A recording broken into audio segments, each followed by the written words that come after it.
Picture warm, gooey cookies, crunchy candies, velvety cakes, waffle cones piled high with ice cream. Is your mouth watering? Are you craving dessert? Why? What happens in the brain that makes sugary foods so hard to resist? Sugar is a general term used to describe a class of molecules called carbohydrates, and it's found in a wide variety of food and drink. Just check the labels on sweet products you buy. Glucose, fructose, sucrose, maltose, lactose, dextrose, and starch are all forms of sugar. So are high fructose corn syrup, fruit juice, raw sugar, and honey. And sugar isn't just in candies and desserts. It's also added to tomato sauce, yogurt, dried fruit, flavored waters, or granola bars. Since sugar is everywhere, it's important to understand how it affects the brain. What happens when sugar hits your tongue? And does eating a little bit of sugar make you crave more? You take a bite of cereal. The sugars it contains activate the sweet taste receptors, part of the taste buds on the tongue. These receptors send a signal up to the brainstem, and from there it forks off into many areas of the forebrain, one of which is the cerebral cortex. Different sections of the cerebral cortex process different tastes: bitter, salty, umami, and in our case, sweet.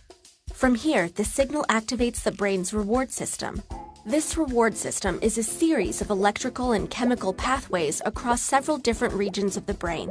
It's a complicated network, but it helps answer a single subconscious question. Should I do that again? That warm, fuzzy feeling you get when you taste grandma's chocolate cake? That's your reward system saying, yes. And it's not just activated by food. Socializing, sexual behavior, and drugs are just a few examples of things and experiences that also activate the reward system. But overactivating this reward system kickstarts a series of unfortunate events: loss of control, craving, and increased tolerance to sugar. Let's get back to our bite of cereal. It travels down into your stomach and eventually into your gut. And guess what? There are sugar receptors here too. They're not taste buds, but they do send signals telling your brain that you're full, or that your body should produce more insulin to deal with the extra sugar you're eating. The major currency of our reward system is dopamine, an important chemical or neurotransmitter. There are many dopamine receptors in the forebrain, but they're not evenly distributed. Certain areas contain dense clusters of receptors, and these dopamine hotspots are a part of our reward system. Drugs like alcohol, nicotine, or heroin send dopamine into overdrive, leading some people to constantly seek that high. In other words, to be addicted. Sugar also causes dopamine to be released, though not as violently as drugs. And sugar is rare among dopamine-inducing foods. Broccoli, for example, has no effect, which probably explains why it's so hard to get kids to eat their veggies. Speaking of healthy foods, let's say you're hungry and decide to eat a balanced meal. You do, and dopamine levels spike in the reward system hotspots.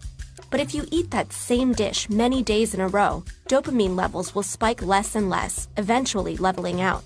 That's because when it comes to food, the brain evolved to pay special attention to new or different tastes.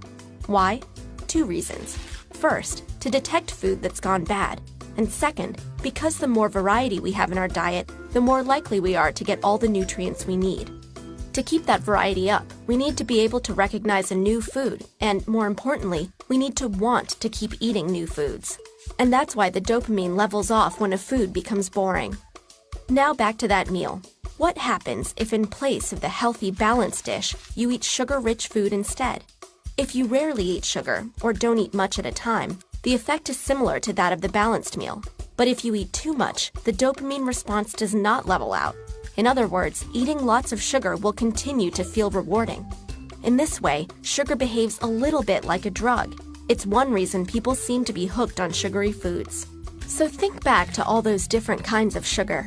Each one is unique, but every time any sugar is consumed, it kickstarts a domino effect in the brain that sparks a rewarding feeling.